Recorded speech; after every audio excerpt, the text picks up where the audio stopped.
இப்படிதான் இருக்கு இந்த படத்துல பிரசாந்தோட பெர்ஃபார்மன்ஸ். 2018 ஹிந்தியில வெளியான அந்தாதுன் படத்தின் ரீமேக் தான் இந்த அந்தகன்.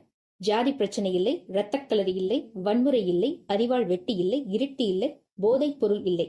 இவை அனைத்தும் இல்லாமல் ஒரு படம் ஹிட் ஆவது இப்போது சாதாரணம் இல்லை, அது ஒரு சாதனைன்னு சொல்லலாம். அப்படி ஒரு சாதனை தான் இந்த அந்தகன் படம் படைச்சிட்டு இருக்கு.